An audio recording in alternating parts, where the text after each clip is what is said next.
So this is trench 13, where we've made quite a nice discovery last night, literally before we left the site, as is usually the case.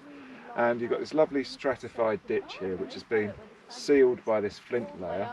And in this flint layer there are also struck flakes, quite a few of them, as you can see, quite big struck flakes, as well as bits and nodules of flint.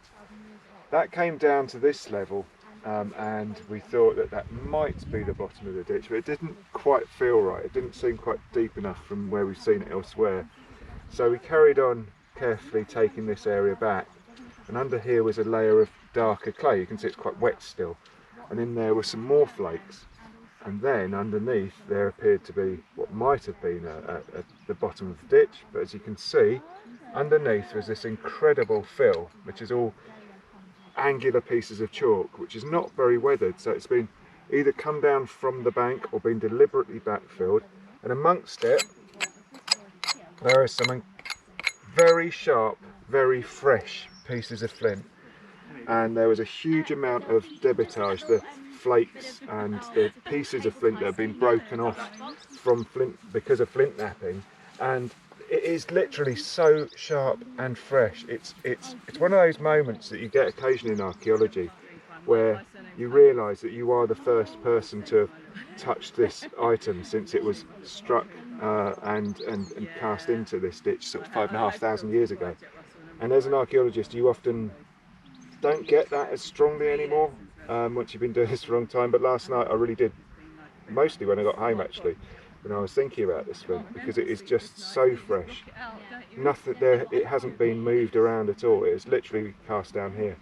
And then beneath that is the actual base of the ditch. So this is going to be a much deeper, much wider ditch than we at first thought, which does fit in with the rest of the site, but I've not seen a fill like this with this sort of flint in before. I have to do some research and talk to lots of other specialists and see if we can find out whether they've been found elsewhere, but it's very exciting indeed.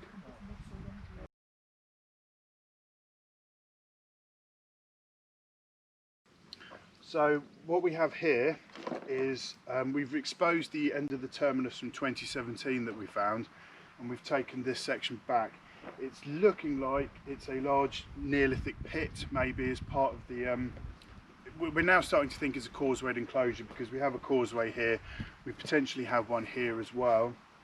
Unfortunately, there's been a 20th century intervention, as it were, where they've cut into the ditch fill and put in some modern chalk packing.